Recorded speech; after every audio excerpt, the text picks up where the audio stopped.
Hi friends, welcome to our channel. ಇವತ್ತು ನಾವು ಕುರ್ತಿ ಅಥವಾ ಟಾಪ್ಗೆ ಕಾಲರ್ ಅಟ್ಯಾಚ್ನ ಮಾಡೋದು ನೋಡ್ಕೊಳ್ಳೋಣ. ಕಾಲರ್ ಕಟ್ಟಿಂಗು ಮತ್ತು ಸ್ಟಿಚಿಂಗ್ ಹೇಳ್ಕೊಡ್ತೀನಿ. ನಮ್ಮದು ನೆಕ್ಕು ಎಷ್ಟಿದೆ ನೋಡ್ಕೋಬೇಕು.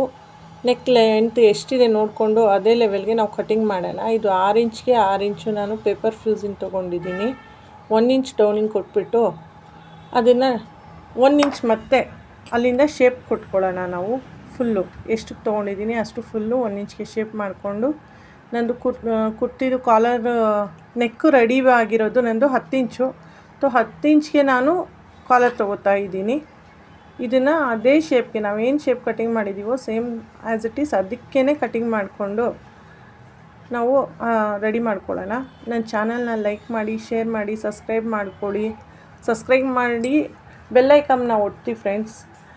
ಅದನ್ನು ಒತ್ತಿದ್ರೆ ಫಸ್ಟು ನಿಮಗೆ ಬರುತ್ತೆ ನಂದು ಎಲ್ಲ ವೀಡಿಯೋಸು. ನೋಡಿ, ಕಾಲರ್ನ ನಾನು ಐರನ್ ಮಾಡ್ಕೊಂಡಿದ್ದೀನಿ. ಅದಕ್ಕೆ ಸ್ವಲ್ಪ ಲೈಟಾಗಿ ಗಮ್ ಹಾಕ್ಕೊಂಡು ನಾನು ಫ್ಯೂಸಿಂಗ್ ಮೇಲೆ ಫೋಲ್ಡಿಂಗ್ ಮಾಡಿ ಅದಕ್ಕೆ ಐರನ್ ಮಾಡ್ತಾಯಿದ್ದೀನಿ. ಇವಾಗ ಒಂದು ಲೈನಿಂಗ್ ಪೀಸ್ನ ತೊಗೊಂಡು ಆ ಲೈನಿಂಗ್ ಪೀಸ್ ಮೇಲೆ ಕಾಲರ್ನ ಇಕ್ಕಿ ಆ ಕಾಲರ್ ಶೇಪ್ ಹೇಗಿದೆ ಅದೇ ಥರ ನಾವು ಫಿನಿಷ್ ಮಾಡ್ಕೋತಾ ಹೋಗೋಣ. ಆ ಶೇಪ್ನ ಕರೆಕ್ಟಾಗಿ ಆ ಶೇಪ್ ಪಕ್ಕದಲ್ಲೇ ಫ್ಯೂಸಿಂಗ್ ಪಕ್ಕದಲ್ಲಿ ಬರಬೇಕು. ಹೊಲಿಗೆ ಫ್ಯೂಸಿಂಗ್ ಮೇಲೆ ಬರಬಾರ್ದು. ಮತ್ತು ಅದಕ್ಕೆ ನ್ಯಾಚ್ ಕೊಟ್ಟು ನಾವು ಅದನ್ನು ಟರ್ನ್ ಮಾಡಬೇಕು. ಆ ಕಾಲರ್ನ ಟರ್ನ್ ಮಾಡಿ ಸ್ವಲ್ಪ ಐರನ್ ಮಾಡ್ಕೊಳ್ಳೋಣ. ನೋಡಿ, ಅದು ಎಕ್ಸ್ಟ್ರಾ ಏನಿದೆ ಅದೆಲ್ಲ ಅರ್ಧ ಇಂಚ್ ಬಿಟ್ಟು ನಾನು ಕಟಿಂಗ್ ಮಾಡ್ತಾಯಿದ್ದೀನಿ. ಸೊ ನೆಕ್ನ ಟರ್ನ್ ಮಾಡೋಣ. ಕಾಲರ್ನ ಟರ್ನ್ ಮಾಡಿಬಿಟ್ಟು ಐರನ್ ಮಾಡಿಕೊಂಡು ಆ ಕಾಲರ್ ಪಕ್ಕದಲ್ಲೇ ಒಂದು ಹೊಲಿಗೆ ಹಾಕ್ತಾಯಿದ್ದೀನಿ. ಆ ಲೈನಿಂಗ್ ಪೀಸು ಎಷ್ಟಿದೆ ಅಂತ ನಮಗೆ ಗೊತ್ತಾಗಬೇಕು. ಕಾಲರ್ ಫಿನಿಶಿಂಗ್ ಆದಾಗ ಎಷ್ಟಾಗಬೇಕು ಅಂತ. ಆ ಹೊಲಿಗೆ ಏನು ಹಾಕಿದ್ದೀನಲ್ಲ ಆ ಹೊಲಿಗೆ ಮೇಲೇ ಈ ಕಾರ್ನರು ಮತ್ತು ಮಿಡಲು ಮತ್ತು ತಿರ್ಗಾ ಲಾಸ್ಟ್ ಕಾರ್ನರು 3 ಕಡೆ ನಾನು ರಫ್ ಹಾಕ್ಕೋತಾ ಇದ್ದೀನಿ. ಅಲ್ಲಿ ಒಂದೊಂದು ಚಿಕ್ಕ ಹೊಲಿಗೆ ಹಾಕ್ಕೊಳ್ಳೋದ್ರಿಂದ ನಮಗೇನಾಗುತ್ತೆ, ಕಾಲರ್ ಎಕ್ಸ್ಟ್ರಾ ಬರೋದಿಲ್ಲ. ಕಾಲರ್ ಕರೆಕ್ಟಾಗಿ ಕೂರುತ್ತೆ.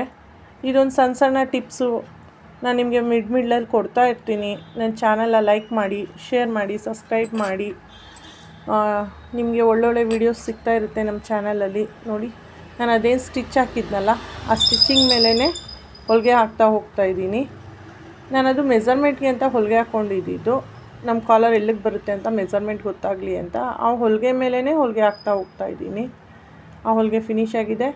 ಇವಾಗ ಅದೇನು ಸ್ಟಿಚ್ ಆಗಿದೆಯಲ್ಲ ಅದ್ರ ಮೇಲೆ ಕಾಲರ್ನ ಕರೆಕ್ಟಾಗಿ ಕವರ್ ಮಾಡಿಬಿಟ್ಟು ಆ ಸ್ಟಿಚಿಂಗ್ ಮೇಲೇ ನಾವು ಕಿನಾರಿ ಹಾಕ್ಕೊತಾ ಹೋಗಬೇಕು. ಕಿನಾರಿ ಹಾಕ್ತಾ ಹೋದರೆ ನೀಟಾಗಿ ಬರುತ್ತೆ. ಹಿಂದೆಗಡೆನೂ ನಮಗೆ ಕಿನಾರಿ ಥರನೇ ಬರುತ್ತೆ, ಮೇಲ್ಗಡೆನೂ ಕಿನಾರಿ ನೀಟಾಗಿ ಬರುತ್ತೆ. ಕಾಲರ್ ಚೆನ್ನಾಗಿ ಕೂರುತ್ತೆ ಫ್ರೆಂಡ್ಸ್. ಇವಾಗೆಲ್ಲ ಕಾಲರ್ ನೆಕ್ ತುಂಬ ಕೇಳ್ತಾ ಇದ್ದಾರೆ. ಭಾಳ ಚೆನ್ನಾಗಿರುತ್ತೆ ಕಾಲರ್ ನೆಕ್ಕು. ನೀವು ಟ್ರೈ ಮಾಡಿ ನೋಡಿ ಎಷ್ಟು ಚೆನ್ನಾಗಿ ಬಂದಿದೆ ಕಾಲರ್ ನೆಕ್ ಕುರ್ತಿ, ಎಷ್ಟು ಚೆನ್ನಾಗಿ ಫಿನಿಶಿಂಗ್ ಆಗಿದೆ. Thanks for watching our channel.